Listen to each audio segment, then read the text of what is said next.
Good evening, Tewksbury. It is 6:06 p.m. on Thursday, April 21st, 2022. I'd like to call this meeting of the Tewksbury Board of Health to order.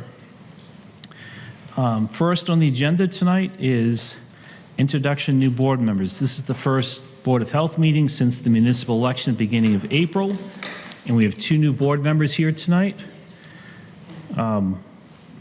Present is Melissa Braga. And then joining us on the phone tonight due to a death in her family is Susan Amato. So even though there are name tags to both of them, Susan unfortunately was only able to participate by phone tonight. We hope that she's able to join us at our main meeting. I'm here. So Melissa, I'll just give you a second if you'd just like to give a brief introduction to yourself. Sure, thank you. So I'm Melissa Braga. I just wanted to thank everyone for welcoming me, and I look forward to the future meetings and being able to help with the town. So thanks. And Susan, likewise, if you want to do a brief introduction. Yes, thank you. My name's Susan Amato, and I am very excited to be a part of the board. I think it's going to be a wonderful 3 years, and I thank everybody who supported myself. And I look forward to 3 years of working with everyone. Thank you. And I think if memory serves me correct, this is the first time we've had two new members join at once. I think every time we've had other elections, we've had, when there have been two seats up, one has been incumbent and the other has been a newcomer. So this brings good dynamics and energy to the board. So I'm glad that you folks are on the board. And just in general, it takes a lot for anyone to decide to run for public office, whether you win or lose. And I just always encourage any residents in town that are looking to give back to the community. If it's not an elected board, there are plenty of other committees that are around in town that are always looking for residents who are trying to volunteer their time and look for a way to give back. And one other thing I want to do just before we go into the next item, which is the annual reorganization of the board. It's just we have two members that are not going to be present tonight. Again, I mentioned Susan Amato will be joining us by phone, and then member Charlie Rue, due to health issues, will be participating but remotely from home tonight. So there are three members physically present tonight, so we are able to conduct our meeting, and we also do have a quorum. So as it being the first meeting of the Board of Health since a municipal election, according to our administrative regulations, this is the meeting at which we have election of officers. And for that, we have chairperson, vice chair, and clerk. So we'll be entertaining motions for nominations. We'll start from the chair and work the way down. So some will make a motion to nominate, some will second the motion, we'll take a vote, and the person who has the current role will just abstain from the vote for that position, but we'll still have 4 votes per position. So with that, the first election of officer we'll have will be for chairperson. I'll make a motion to nominate Ray Barry as chair of the Tewksbury Board of Health. Okay, Anna willing to second that motion? Mr. Chairman? Go ahead, Mr. Rue.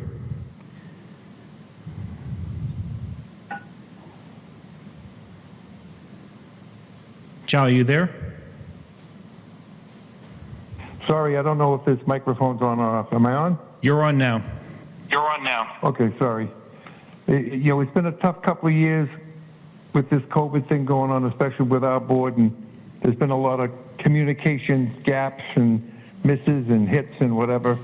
And I would like to nominate Ray with the condition that I ask Bob to help you. You've been on it a long time, Ray, to help you formalize the ingoing or the outgoing communication so we remain consistent as a board.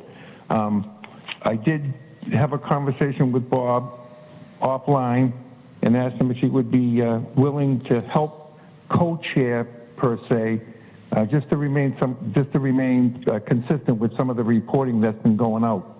That's not a wave at anybody. That's just something that I think would help you. You put a lot of time in on this, and I don't think it's fair that we keep on picking on you to do it. But I mean, I think if Bob would be willing to help us with that, I would appreciate that.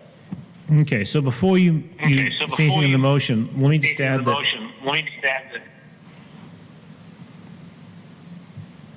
Get a little bit of feedback here. Is Brian back there? I don't see him. Okay. He says it's okay. Okay, good. I think we may have muted you for a second, Charlie. We'll have you unmuted when I have you finish off your statement. I've also had conversation with Mr. Scarano as well, and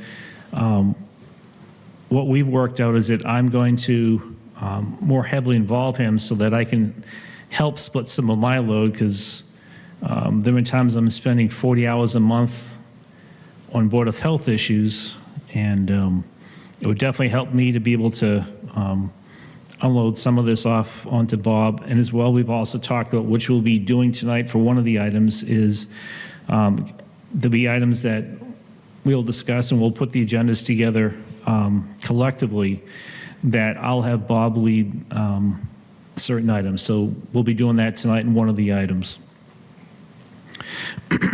So before you say anything further, Charlie, I know Susan, when Director Sullivan and I met with you yesterday, you had asked if you could have a chance to speak tonight, so go right ahead.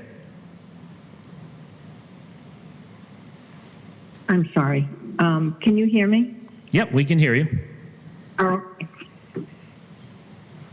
No, I just wanted to be part of the voting process, the nominations for this evening. So I don't want to disrupt Charlie Rue if he's not completely done speaking. Okay. Charlie, if you'd... I'm clear. Am I back on right? Yep, you're back on, Charlie. Okay, I'm sorry. I'm completely satisfied with what I just heard. I didn't know that you two had also spoken, but I'm very happy about that. That makes me feel comfortable. Well, actually, Charlie, I'm going to put my nomination in. And I just because I know you're talking about two people sharing the chair, but I would like to nominate Bob Scarano for the position. I feel that it's you've done a great job, Chairman, and from what I've seen, and I haven't had the chance to work with you yet, and I'm excited to do so. And it's certainly not a reflection on you by any means. I've seen, just from what I've seen in the past meetings, Bob Scarano just truly shined. So I'm casting my nomination onto Bob. Just as a point of order, first of all, I appreciate the nomination, and I appreciate the recognition. And going back to Ray's statement, it takes a tremendous amount of work in order to put this together on a month-to-month basis and deal with the issues that arise a month out, or sometimes just a few days out. And the reason for the split duties is because, for instance, this evening, if I move into the chair position just for a specific hearing, I think that's a adequate resolution to what the board faces as a membership on a daily and monthly basis. And for instance, this evening, while I worked on the general requirements for the manufacturing practices for food, Ray has worked on it specifically while I worked on another part of this. So this evening, Ray will be speaking from a board member's position on this issue, and I will be chairing it. And that's the proper way to proceed because he has superior knowledge of this particular regulation. But again, I want to thank you for your recognition, but I have to decline. I think that we've worked out an adequate arrangement from a standpoint of having Ray in the chair and the ability to recognize another member as chair in order to effectuate and speed up the business of the board. The discussion was basically just that. How can we speed this up and how can we make it more effectual for the public? Again, thank you very much, but I'm going to have to decline the chairmanship, and I'm going to, again, put nomination forward for Ray Barry to be chair. Okay. Okay, it sounds like it's a perfect fit because you have two people doing one position. So, thank you. Can I ask just one question? Oh, sure. So if it was two chairs, so if it was Mr. Barry and Mr. Scarano, how would that actually work? Like, what is the process? How does that like function per So se? it still is chair and vice chair. It just, as it works in any committee, when the chair is not present, the vice chair is the one that covers. Okay. So would it change the way it has been for the past so far, right? Okay. No, I think it's more going to be that the workload still is on me, but I'll be able to share some of that with the vice chair. And a lot of these issues that we've had involve legal matters. So having Bob's background as a lawyer is immensely helpful. So rather than us trying to discuss things a couple minutes before a meeting begins, that we're able to over the course of time. And we've had several meetings with town council and Director Sullivan over these last couple of weeks. So it's just sort of in that vein of keeping him as up to date as I'm able to, so that collectively we can sort of construct the best path going forward in specific issues. And it's a little bit more transparent, if I might add. Yeah. It's a little more transparent than having an off-the-record conversation about how we're going to handle a particular issue, not the decision or discussion per se, but ministerially and procedurally. Rather than doing that, if Mr. Barry were to pass the role of chair over to me and assume the vice chair position, we can easily have that discussion on the record, which makes a lot more sense to us. And the dynamics are changing a little bit. Issues become more complicated. We're in the midst of amending regulations. It requires input from not only board members, but the chair and vice chair in order to effectuate it and get it done.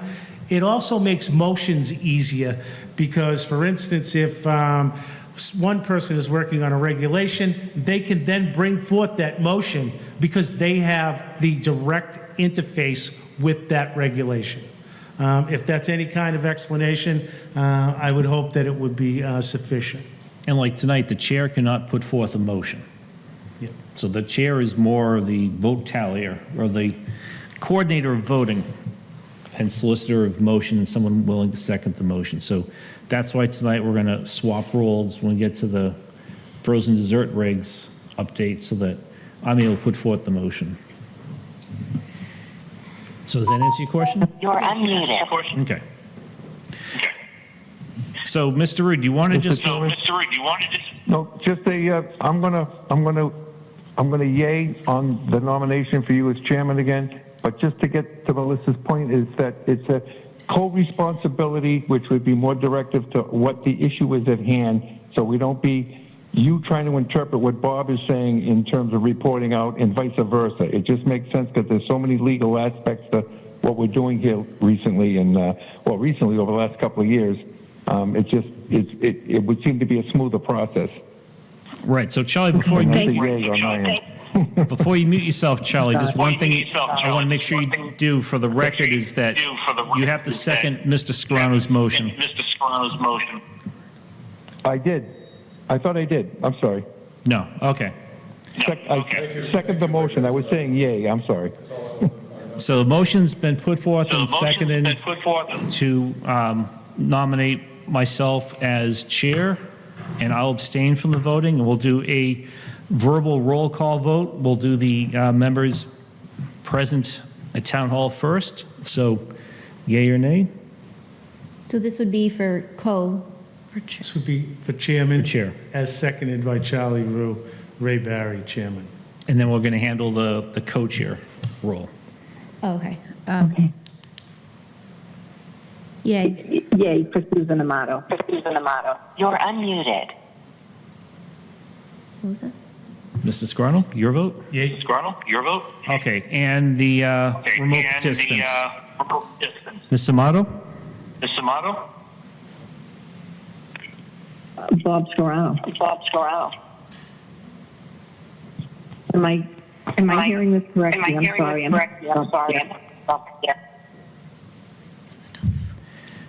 Mr. Rue? Mr. Rue? Yay. Okay, Okay. so it sounds like, in the votes I heard, there were 3 for the motion and 1 against. So that motion is approved. Next will be nominating the vice chair. Wait, I'm sorry. Can I? Yeah. Sorry, my bad. And I'm So, confused because I'm sorry. I nominated Okay, sorry. you. Go ahead. I nominated you, Mr. Chairman, in case that I'm not hearing very well on my phone, but I nominated you for chairman. Okay. Yay for me. So she's saying yay. Okay, so we're sorry. I heard you as Mr. Scarno. Okay, so we'll change it to be 4-0. So in our administrative regulations, we have stated out there's chair, vice chair, and clerk. So we're following what our regulations guide. Okay. Okay, so next we have role of vice chair. So again, I cannot make a motion, even though it's not my role per se. I motion Bob Scarano. Okay, so Ms. Amato has made a motion to nominate Mr. Scarano for vice chair. Is someone willing to second that motion? I'll second that motion. Okay. Ms. Braga has seconded the motion. Mr. Chairman, Yes, Mr. Rue.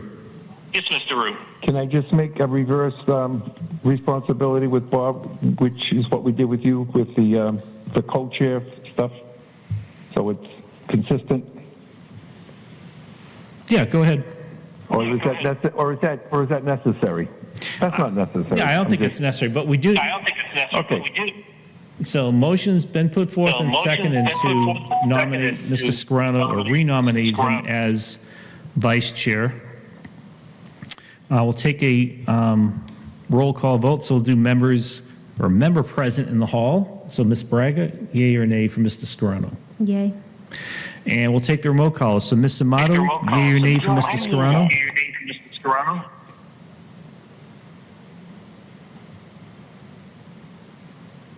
And if you're speaking, you're muted because If you're we don't speaking, hear you're you. muted because we don't hear you. No, we'll try Mr. Rue.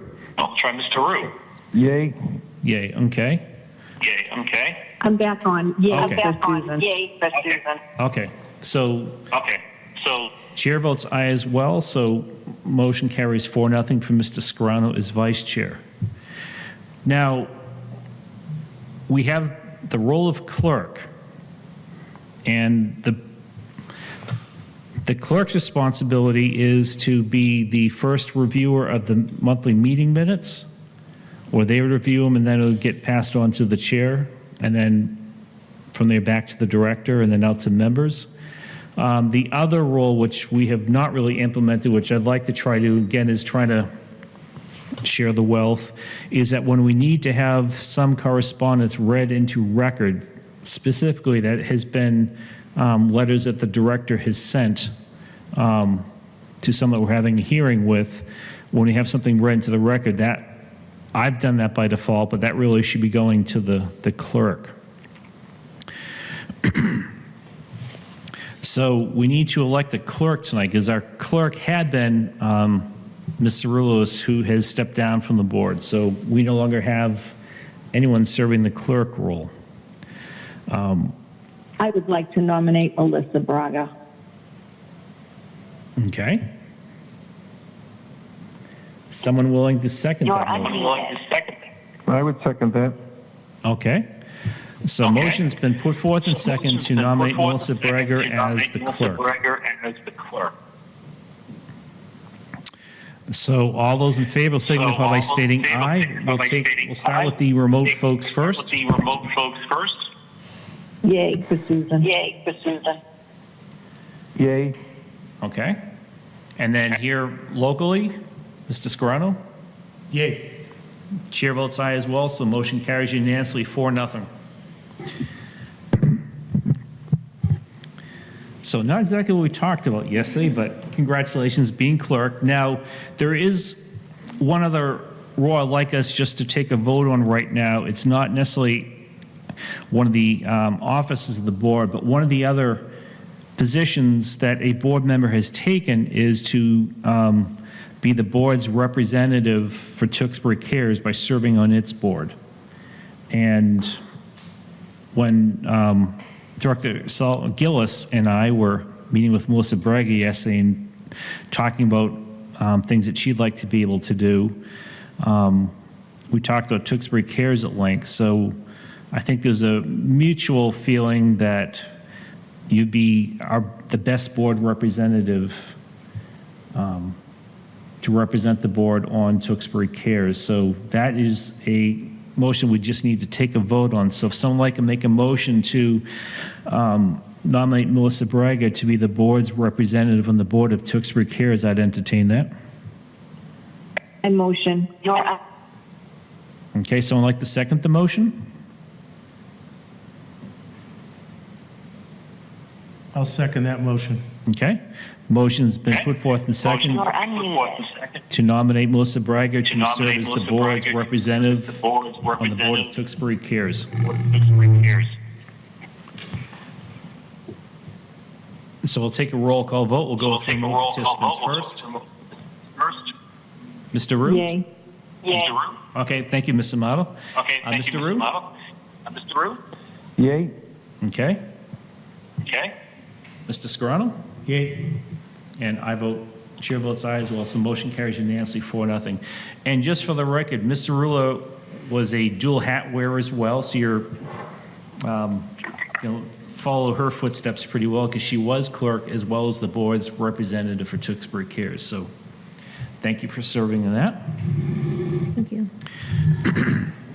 And we'll talk a little bit at the end of tonight, just about things that we were talking about, just so the public is aware of thoughts that we had, so we can get other folks' ideas as well. Okay, so, I'm sorry, Mr. Chair, I need to back out. I'm at the funeral right now. yep, no, that's very understandable, and our condolences again, and I appreciate you joining us for the time you did tonight. No, thank you very much. I appreciate being on the board. Thank you. Okay, have a good night. Okay. Good night. So we still have Mr. Rue with us. So the next order of business is approval of minutes. March 17th, 2022 meeting minutes.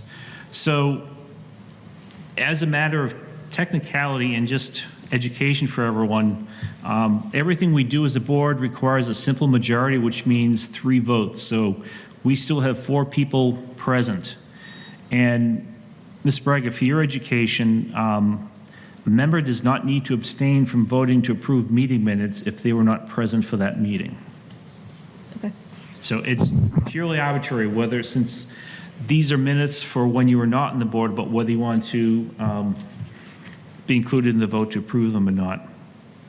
I would like to, just because I did watch it online, Yeah. so I am aware. Okay. Yeah. So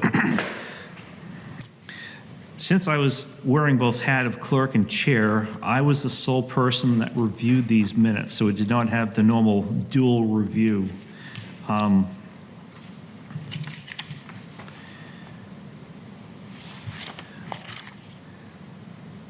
I went through this, and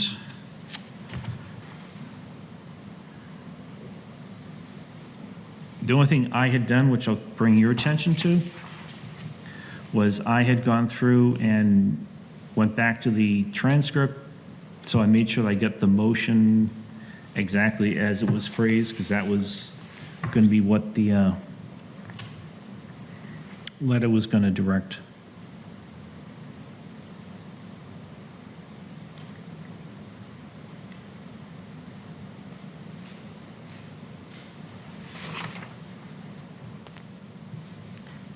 You're unmuted.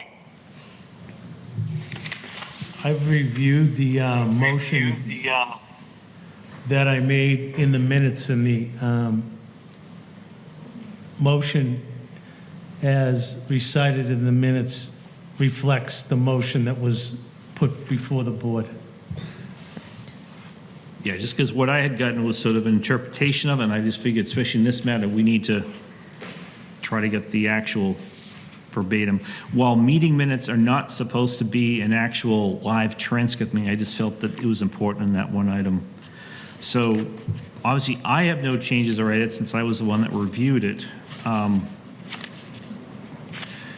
Mr. Rue, do you have any comments, questions, or suggested edits to the minutes in the last meeting? They look fine on my end. They look fine on my end, Ray. Okay, thank you, Mr. Rue. Okay. Thank you, Mr. Rue. So I think the duel is not from our mics, but from the other connection. So do you have any? No, everything looks from when I reviewed and then I looked and then I revisited the video, everything was pretty summarized correctly, so I would make the motion to approve the minutes. I'll second that. Okay. So motion's been put forth and seconded by Ms. Braga and seconded by Mr. Scrivner to approve the minutes as submitted. We'll take a roll call vote. So all those in favor will signify by stating aye. Take the remote member first, so Mr. Rue. Yea or nay? You said aye. Did you get me, Ray? I think I overtalked you. You said okay? Yay. Okay. And members present in town hall? Aye. Yay. Chair votes aye as well, so motion carries unanimously 4-0. And again, just for the record, Ms. Amato had to step out. We'll say it was at 6. I wrote 6:29. 6:09, okay.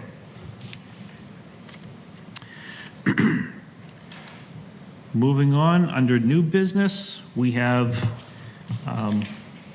Tewksbury Board of Health frozen dessert regulations modification to section 5.7. So I'm going to turn this part over of the hearing for Mr. Scrivner to run, since I have a motion to make in this.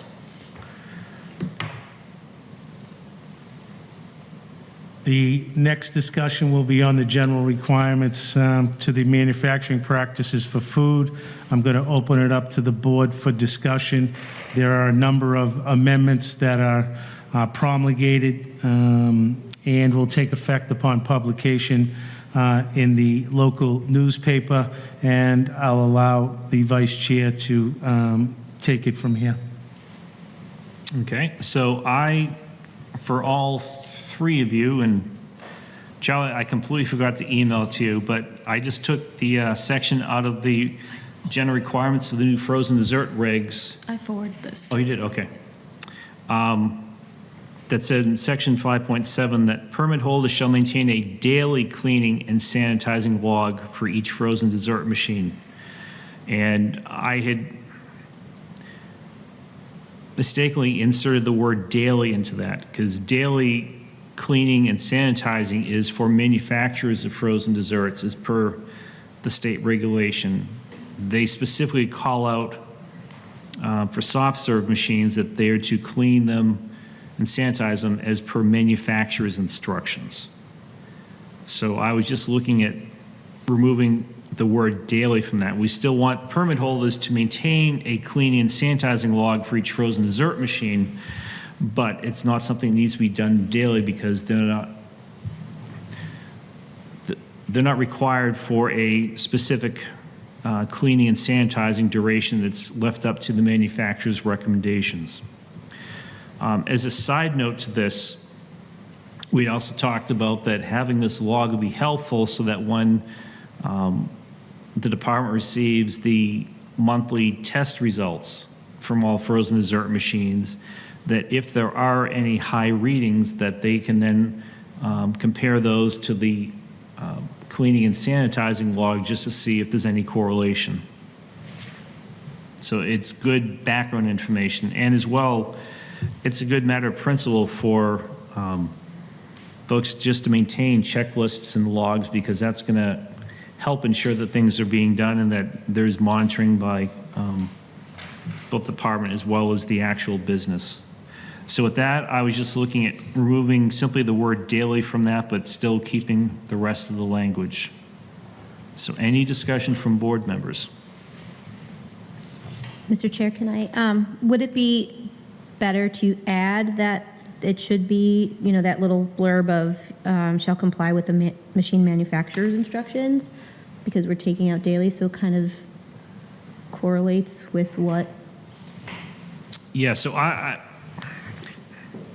so this is our first, this and the food code or food establishment regulations are the first two that we've promulgated a state regulation as our own. So we're taking it lock, stock, and barrel, and then we can make a state regulation be tougher locally. We cannot weaken what the state has.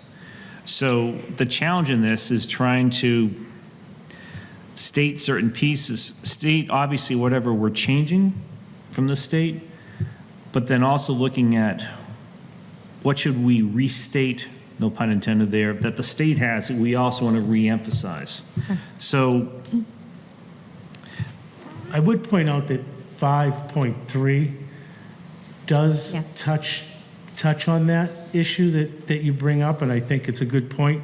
But I think the regulation at this point addresses the manufacturer's recommended requirements for maintenance and operation. And with that, I would ask if you would concur with that I assessment. do, yeah, it's redundant in that aspect then, yes. Okay. As it relates to any of the other changes, and currently the discussion has been related to redacting the word daily completely from the regulation. And I would ask if there was any other discussion, and if none, I would ask for a motion.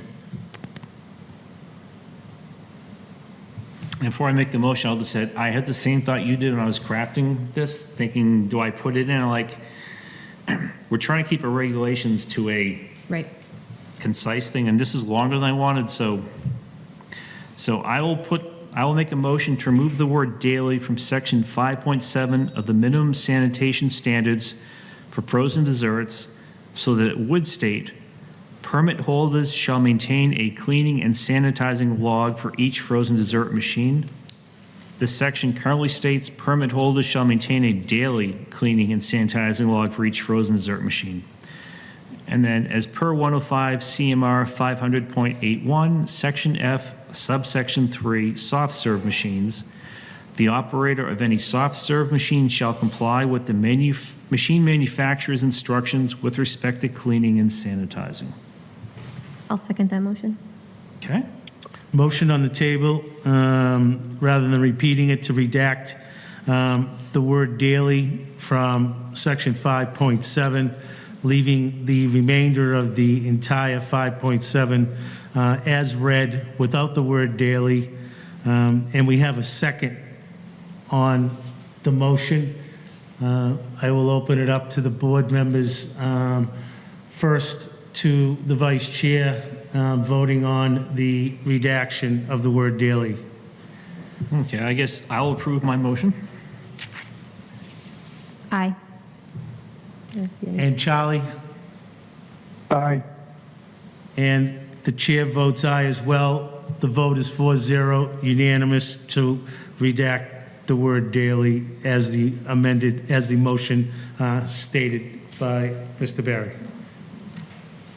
Thank you, Mr. Scarano. The next time we have a new business was hearing minimum sanitation standards of frozen desserts, paragraph 4.1.2, requested by Mitty Pups, Inc., DBA Dandelions at 2119 Main Street, Tewksbury, Mass. The owner had submitted a letter to the department just requesting his unhappiness with the regulation, and what I listed there was how it was listed in the letter requesting a hearing, and we got in a letter from Attorney Carr that was representing Mr. Lyons, who Town Council spoke with this afternoon, and who was not going to be present tonight, and he did not think Mr. Lyons was going to be either, but he was going to talk with Mr. Lyons to see if he did want to respond in writing or come before the board at a future meeting. So what I mentioned to Town Council is that I would explain what the change was, because what they were actually referring to is not the section that was referenced, because that's a definition, but rather they were referring to the food establishment regulation that we'd also approved at our last meeting, because in that, in section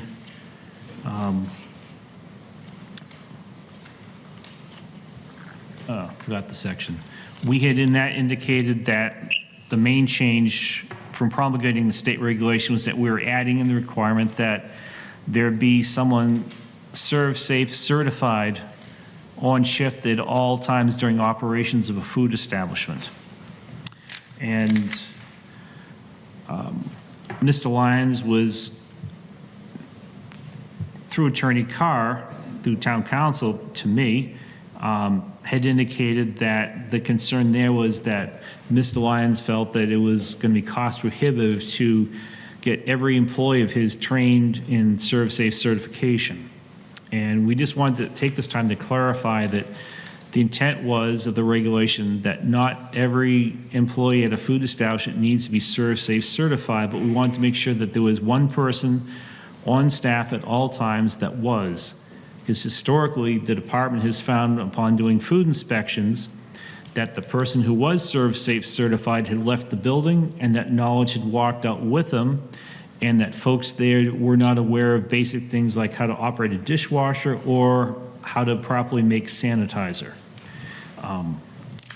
Additionally, I'll hold this up so people can see it. In the 2017 Federal Food Code, of which Massachusetts is currently adopted the 2013, and the 2017 Food Code in Chapter 2, in the first section 2-101.11, assignment, designation of person in charge during all hours of operation ensures continuous presence of someone who is responsible for monitoring and managing all food establishment operations, and who is authorized to take action to ensure that the code's objectives are fulfilled. So in the 2017 Federal Food Code, they do require that there is someone at all times that is food manager trained. So through Serve Safe or through other FDA, in the case of Massachusetts, state-approved food safety training courses. So while it may sound onerous, once the state adopts the 2017 Food Code, then by default Tewksbury will be anyways, because there are, whether we promulgate it as a local regulation or not, they're bound by what the state is going. So it's just a matter of time before the state will be taking up the 2017 Food Code. So we just want a chance just to hear that. So if any other restaurant owners had any questions about that, no, we didn't. We sort of, I won't say jumped the gun, but we just saw where things are headed, and based on needs that we've seen in town and recurring problems, just felt it was a necessary thing to add right now and not wait for the 2017 Food Code to be adopted by the state. Just as discussion and for clarification, this does not require that everyone in the restaurant be food safe certified. It requires that the designee by the owner or whomever that is running the shift be food safe certified. So there needs to be one person present that can, as Mr. Barry indicated, make sure the sanitizer is correctly balanced from a pH standpoint, and that food safe serve practices are being adhered to.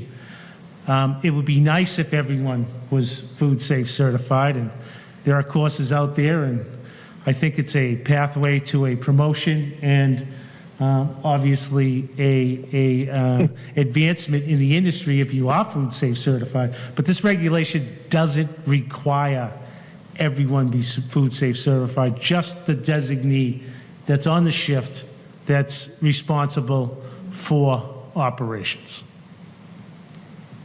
That's it. Thank you. Okay. Ms. Brugger, any questions since? No. Okay. Next item, we have continued public hearing, which was for 199 Marsden Street, continuation of keep of animals permit. At the last meeting, we had that hearing, and then we had the hearing after that from the animal control offices, at which time the board had directed Director Gillis to issue a letter to the Oliveras with ordering them to have all the animals removed within 7 days, and then within 14 days to have the site of the farm properly cleaned up. All the issues that the animal control officers had documented and observed when they were there early that morning of the meeting were resolved. And we left it as in communication with town council that,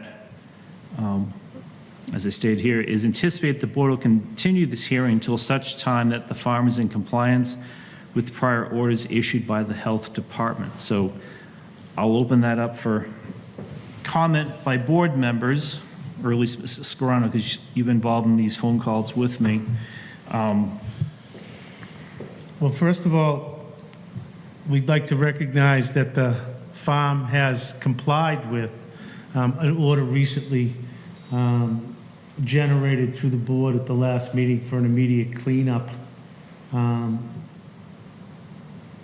as it was evident that cleanup was required, but the farm has effectuated that cleanup and removed some offending feed, and we have photographs evidencing that they have brought the those conditions into good standing, I would use the term. Of course, that leaves open the second or the first part of the order regarding the removal of the animals, which is a continuing order of this board, and that is what's being continued. So if necessary, having the board recognize that a cleanup has occurred, they no longer an immediate public health threat for the conditions at the farm as it related to the material, both the offensive feed and the offensive accumulation of debris. So with that, I don't know if the board wants to formally recognize that that has been cleaned up and that the remainder of the order is relevant to the removal of the animals. Well, I think that as we had phrased the order, it was to move the animals first so that once the property was free of all animals, then there could be a good, thorough cleaning. And while I guess the moldy hay and the moldy bread and bag remnants had been removed, and it looked like there'd been some evidence of some power washing, because we still have slaughter chain animals there, the poultry that are still free range around there. That part is still, to me, so the public health issue, and the presence of the poultry there with bird flu around was also concern of the animal control officers. I think that's a good clarification. The fact is that recognition that they removed the debris and they removed the feed is a partial satisfaction of what was ordered. And I think you're correct in clarifying for the residents that in order to be in complete compliance with the order, removing the animals, then cleaning completely would be in satisfaction of the order. But it was incumbent upon us to let the public know that some of the offensive and offending accumulation and feed has been cleaned up, and I wanted the public to know that we've acknowledged that portion.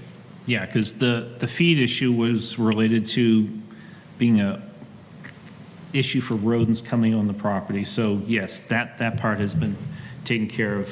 And I think the other part of this is that now, I believe that, you can correct me if I'm wrong, our discussion of this at the meeting is going to have to be curtailed because right now it's advanced to town council for them to take legal action. So at this point, all communication is going between town council and the All Bearers attorney, Attorney Lawler.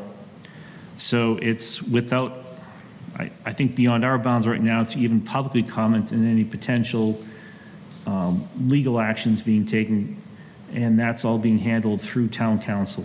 I would agree that the acknowledgement was for the public's benefit of the partial cleanup, and that anything else related to the order, its enforcement, or any negotiations occurring between town council and private counsel for the applicant is a matter for town council's purview and not ours. And I think therefore where the keeping of animals permit was continued, I know we'd had discussions that we're going to have to continue this hearing to a future date because at this point there is potential legal, this potentially moving forward legally, and we are unable to even entertain a hearing for this until the director's previous orders have been 100% complied with. Accordingly, a motion to continue to a date certain. I know that we have a new calendar out stating the future dates of the meetings for the Board of Health. I would just ask Ms. Gillis to let us know what the next available date for continuation is. Mr. Chairman, Yes, Mr. Rue. one concern I have on that property is there are slaughter chain animals, and there are animals we consider pets. And last noted, those pet animals were in a state of neglect, which is a form of abuse. And I'd like some type of a statement as to how that's being. I haven't been updated on how that's been handled or if that's been remedied. And there's a couple of mini horses and a horse there, and there's problems with the family getting the right food to them and whatnot. And there's a hoof issue on the mini horse there, and that's not where I was in the position before. Is to make a distinction between the slaughter chain animals and the right to have pets. I'm not sure that the pets are being cared for correctly at this time, or I'm not assured of that. I believe, and Mr. Scar and Ms. Gillis, you can correct me, I believe that the animal control officers at our last meeting had indicated that the observed health of the mini horses and the goats were better than when they had last seen, that I think the horses still had overgrown hoofs, but they were more focused on the moldy hay and the moldy bread and just the general conditions of the site. So I think they seem to not be as concerned about the health of the quote-unquote pet animals as you're referring to at the last meeting, if I remember correctly. Yes, that's correct from my That's right. memory as well. Okay, thank you. Mr. Chair, Yes. my only concern would be, so going forward, will there be more inspections, I guess, because if the animals are still on, obviously they're going to continuously have to feed them. So how do we know that it's not going to continue to build up to the way it was? So would there be continuous inspections to ensure that it maintains being clean versus just this one-time cleaning?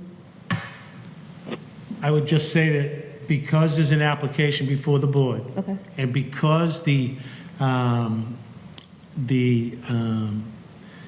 control officers are in the process, that the interim inspections will continue as required, and we'll be relying on the ACOs to make those determinations and report back to the Board of Health agent. As it relates to the rest of this, the matter is currently scheduled for conference between respective councils for the town and the applicant, and we're hoping that they can come to a resolution short of litigation or any other requirement, and I think they're going to need at least a month in order to effectuate those discussions. And my motion would be to continue it for a duration sufficient for those discussions to occur, those decisions to be made, subject obviously to the chairman's ability to modify the agenda as he sees fit. So I'm going to make that a formal motion that we continue this to a date certain, subject to the agenda change as the chairman deems fit after discussing the same with town council. Second that motion. So you second the motion? I'll second the motion. Okay. So motion's been put forth and second. I will not restate it, but just as Mrs. Scarano had stated, we'll take a roll call vote. So Mr. Rue, yea or nay? Yay? Yay. Mr. Scarano? Yay. Chair votes aye as well, so motion carries unanimously 4-0, so that hearing is continued to a future date. Okay. Old business. Do we have that date, just for the record? Yeah, May 19th, May 19th, okay. date of the next scheduled board meeting. And so we have under old business, all Vera Farm updates. So as we just alluded to,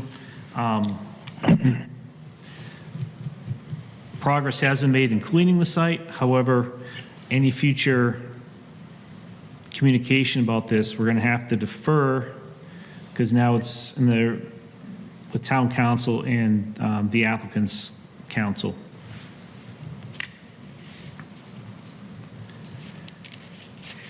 So, Director Gillis, any reports? I know you had a bunch of things from last month about restaurants. So, I do want to speak, but there's no chance to speak here. No, at this point, everything has to be done through attorney. I don't have an attorney. That's what I'm going to say. There's no attorney. We What- can't afford to have an attorney. What we'll do is, we're going to make a note that you're putting on the record that you're not represented by counsel at this time. At this I will say this much, that we're aware of discussions between town council and your former council. Right. So I think there needs to be some clarification with your former council about coming to some sort of agreement, because we can't take information over the table when there's the possibility of litigation and there's two attorneys dealing with each other. We actually have to move into an executive session to discuss that.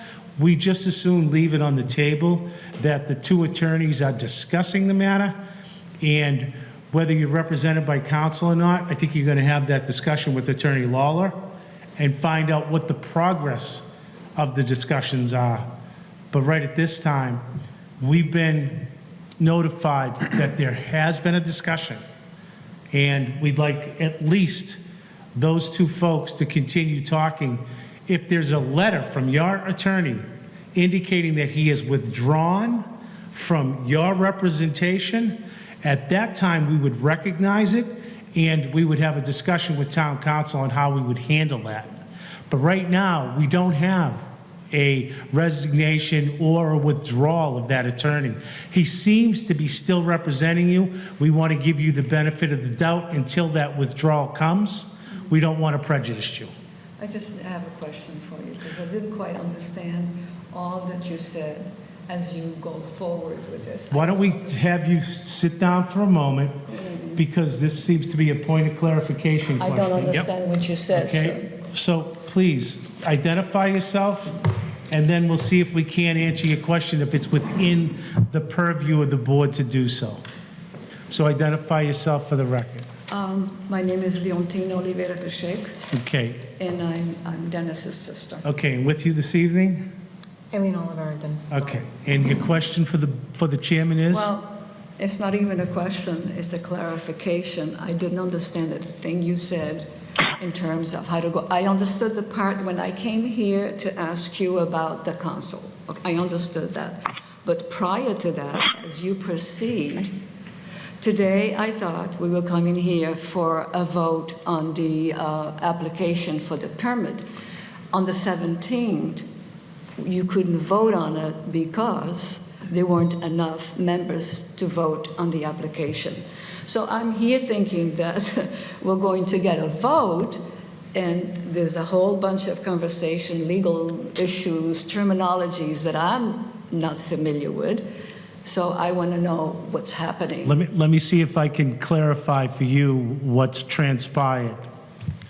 Number one, we referred the matter to town council because there's a possibility of litigation. Town council inquired of your former attorney, Attorney Lawler, whether or not he would participate with town council in coming to a resolution. He indicated at that point that there was a possibility that that could happen. So right now, we have two attorneys talking about the resolution of this underlying matter, which would allow you to apply for a permit.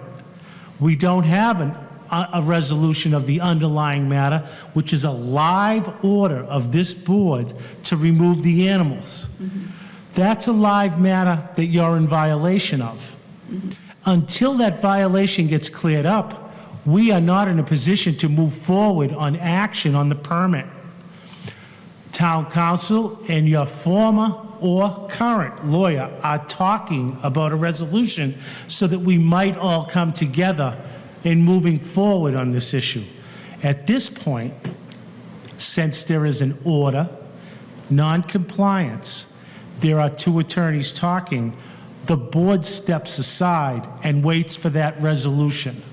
So we've continued this matter to a date certain, May 19th, pending resolution of the two attorneys' discussion, and secondly, whether or not your attorney is withdrawing, and therefore you become pro se advocate in your own case. Right now, that's not clear to the board, so it would be unfair for you and to you if we were to take any action other than defer this back to town council, which we have done. Okay, All right? I understand that. Yep. So there is a huge concern, and with these fines that you say it keeps accumulating, because my brother can't afford even to pay that. So I want to. So what happens now? I understood that by giving an application ready by the February 24th, that we would put that aside and go forward with the application. What's happening? I just explained that we can't entertain the application because you have an outstanding violation. You have actually fines accruing because they've been assessed, and you have an order that hasn't been complied with. From what we understand, you are having difficulty in complying with that order. Yes, we are.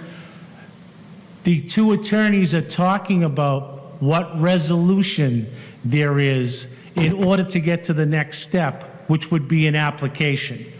until there's resolution of this underlying issue, there's always a possibility that you could end up in Superior Court with the town. We can't be involved in that discussion in public. That's an executive session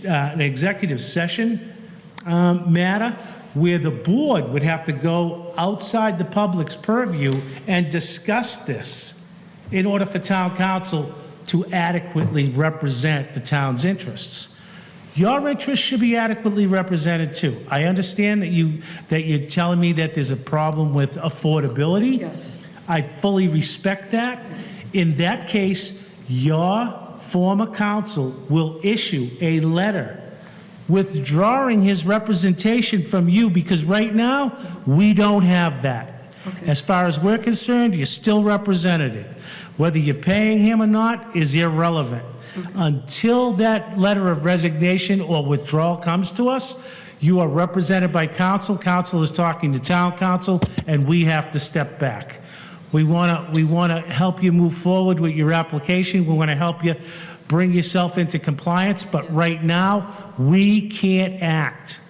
We shouldn't even be discussing, other than the generalities that we're discussing here right now, to answer your question for your own benefit. You're represented by counsel. You should seek his advice. If he's going to withdraw, he should send a letter directly to Ms. Gillis, who would notify town council, and then we would look at the next steps available to us. Then will you would be able to directly speak with us in terms of how we're moving forward with this? I can't guarantee you, one way or the other, what town council will recommend, because we placed it in his hands. We are really not the decision maker at this point. Remember, you have a valid order. You're in violation of the valid order. The town has the ability to protect their own interests by going to Superior Court and enforcing that order.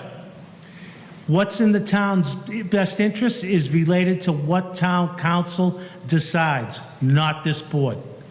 Okay? So we're going to leave it at that. I hope I've answered all your questions. Who is what's the name of the town council? Kevin Feely is town council, and right now, we're asking everyone that has questions or concerns to proceed through respective council, because the board is not in a position to address these issues, whether it's an application, other than general questions that we're asking for your own benefit. We're giving you the direction that we would give any other applicant. You're represented by council. Council should be addressing your concerns. Council should be addressing your concerns with town council, and until there is a withdrawal of your representation, you're not in a position to speak directly with the board or with the Ms. Gillis, because you're represented by council. Yes, I did send a letter. So let's get that issue squared away, and then we can go from there. So they can continue, we need to talk to Peter. I'm not talking to Peter. We can't afford him. He still needs a release. I hope I've answered your question. You did, and I thank you. I Okay. understand a little bit more of what's happening. It's still very concerning. You have a month to try to figure this out. I think you're represented by a good lawyer, and you're working with a lawyer that, while looking out for the best interest of the town, he's trying to equitably resolve this issue for you. All right? So how do I communicate back? Have your lawyer contact Kevin Feely. That's where the communication will occur.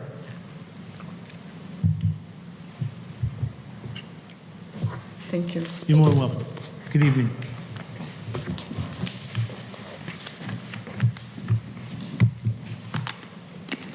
Okay, Ms. Gillis.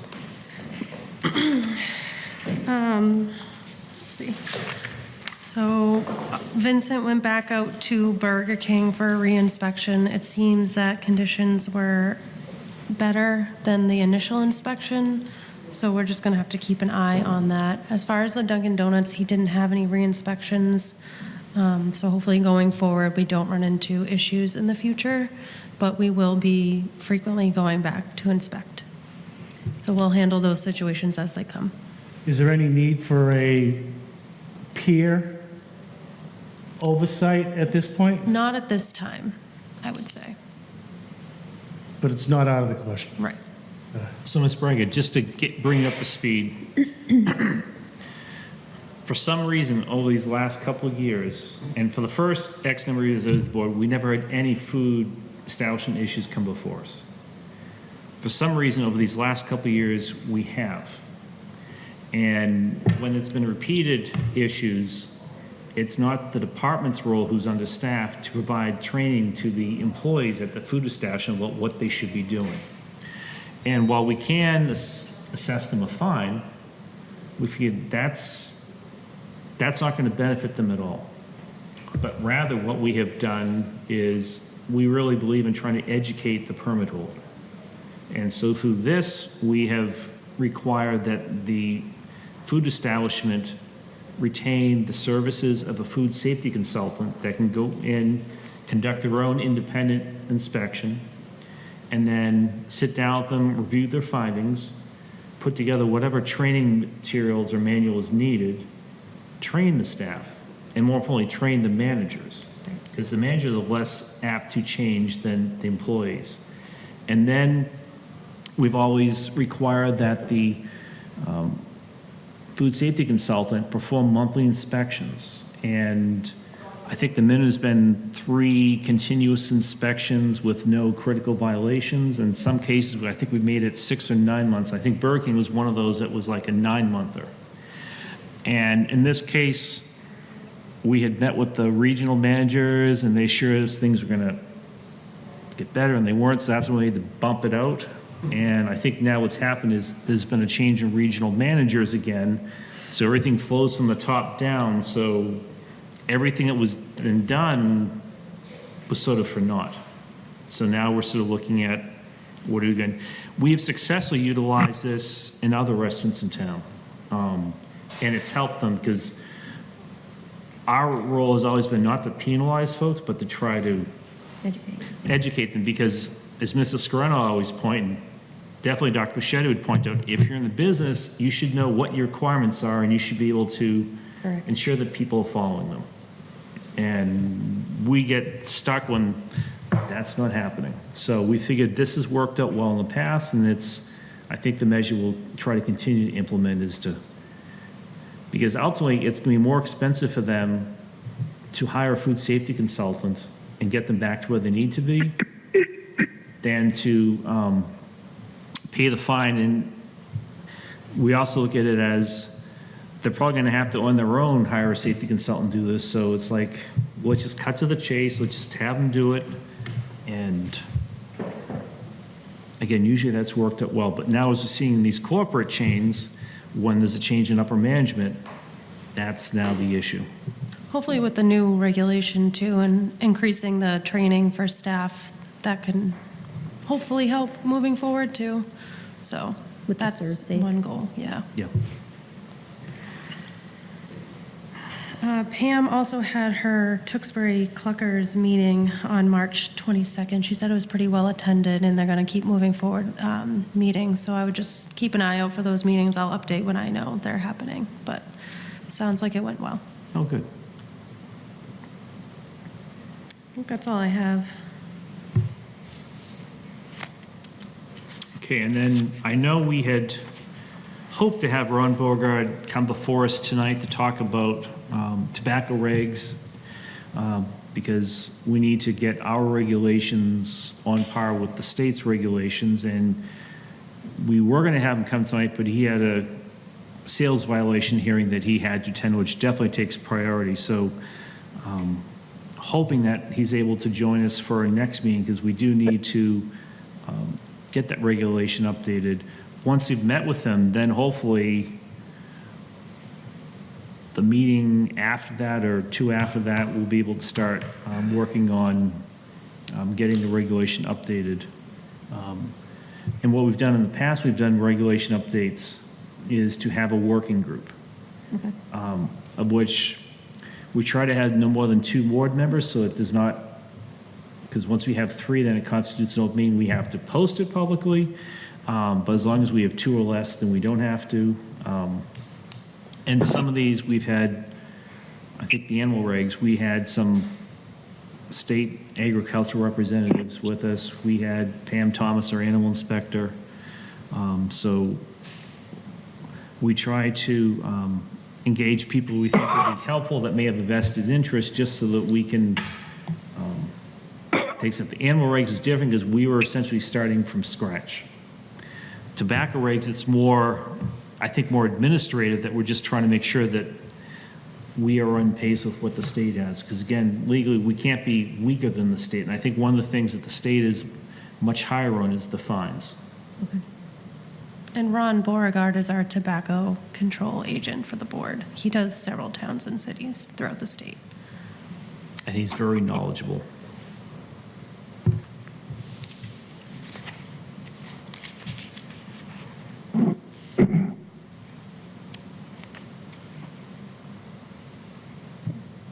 Okay.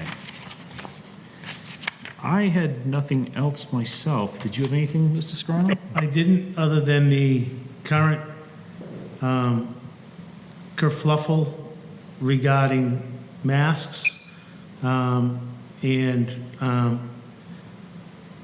my only point there is that you should do what you feel is in your family's best interests for their health, welfare, and protection. And you should be able to do that without interference by someone with a contrary opinion. That's all I have.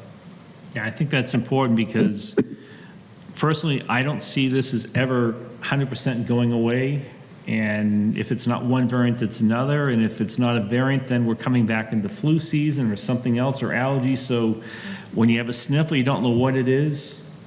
It's still safe to get one of the rapid tests, just to make sure you don't have it, and then you just do as appropriate. I've noticed myself when going through local market basket that mask wearing seems to be a bit more now, but there's still a lot of people that aren't. So again, it's your own personal preference, and everyone has health issues, and those that have low immune systems or other medical issues that make them more susceptible, then they're the ones that are going to be more cautious. And to your point, Mrs. Scarano, it seems like we're past the days where there's ridicule of people wearing masks, and I think now people just recognize it's a personal decision at this point, and just do what you think is best for your own self. I agree. The only thing I will just mention with you is that we, with Director Gillis, had a discussion yesterday afternoon about Tewksbury Cares, and just sort of bringing up the date or speed on what Tewksbury Cares is. And one of the things that we had talked about was just, we know that we need to find ways to connect the dots, because there's a lot of valuable resources out there, whether it's for mental health, for adolescent or pediatric, substance abuse, wellness information, because we're not just focused on the poor health, but also on good health. And we would prefer people not just find it by Googling whatever search engine you use, because that's not always going to get you the correct information, or specifically what's local to us that may be a free resource. And all the local resources aren't necessarily aware of what each other offers for services, so there's not a lot of cross-selling. So we had a good discussion yesterday about how can the board or its initiative, Tewksbury Cares, potentially act as that connector of dots and make resources, or make residents aware of what resources are out there, and let them make their own informed decisions, but at least to try to educate them. And it's one of those, it wasn't until we were talking, as I mean, Tewksbury Cares does not have a website. Right. So that's one of the things we simply looked at going, well, nowadays, through a whole host of reasons, which I won't get involved in, there's a lot of distrust with governmental agencies from local, state, and federal level providing any type of health guidance or suggestions. So we thought maybe it's a good time to look at getting a Tewksbury Cares website up and running, and to have that be the vehicle to be the place that we can get residents going to search out resources, both for wellness information as well as information when it comes to mental health and opioid and other medical issues. which is something that you said you'd be very interested in working on. Yes, being, a nurse, but also doing holistic, natural health. It's something that I do all the time, so I like to educate people, and so that they can make pretty much an informed decision, kind of look at different outlets, what's out there that people already know, but other things that they may not know. And as you mentioned with Google, there's so much information, and people can get really confused or not know where to look or what resources there are. So I think it would be very beneficial. And then just knowing that it is coming from, the Board of Health, but through a different platform, I think it's important so that people actually know what the Board of Health does and cares as well, as far as everything that we do care about, like public health and everyone's wellness, because that's really important, just taking care of yourself. So, Because the Board of Health is the public health connector. yes. So don't be afraid to reach out to your local Board of Health and anybody that can direct you to a resource immediately for your own benefit or the benefit of a family member or even someone that you just care about, as Tewksbury Care indicates. But again, it is a health connector resource. Please don't hesitate to reach out. We're doing the best we can to get you and get anybody that is in need to the right resource in a very quick and efficient manner. And this is only very preliminary, so don't anyone start searching for tewksburycares.org website, because it does not exist.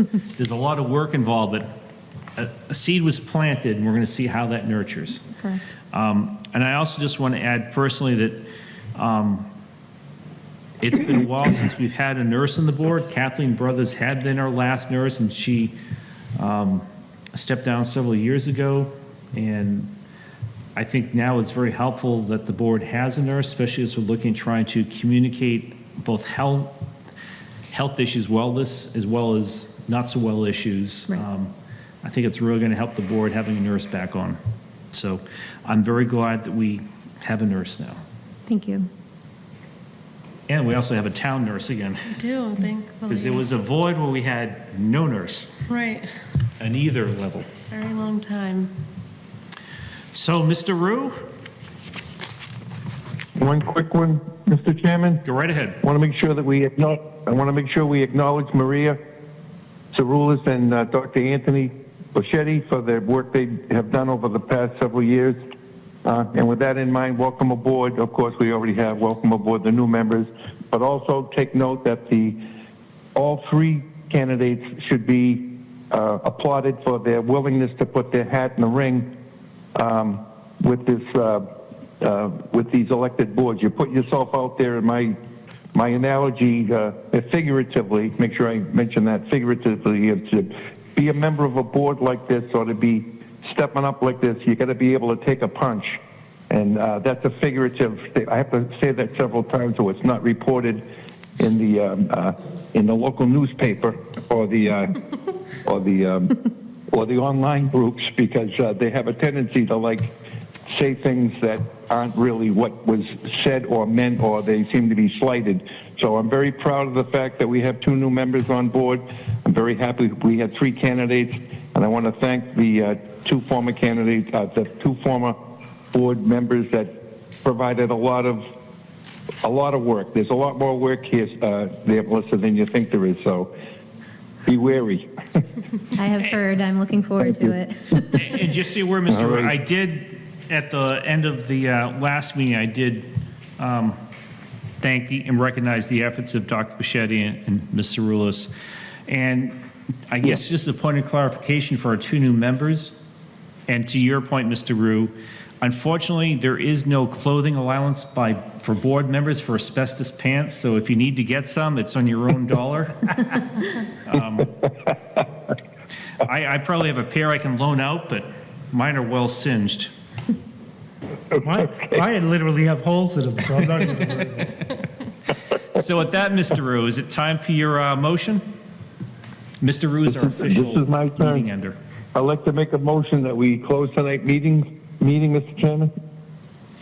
I'll second that motion. Okay, motion's been put forth by Mr. Rue and second by Ms. Braga to end tonight's meeting. All those in favor signify by stating aye. Aye. Aye. Mr. Rue? Aye. Good, we can't end without you saying aye. Okay, chair votes aye as well. Motion carries unanimously, 4-0. Good night, Tewksbury. It is 7:26 p.m. and we'll be back here on Thursday, May 19th at 6 o'clock. Good night, Tewksbury. Thank you.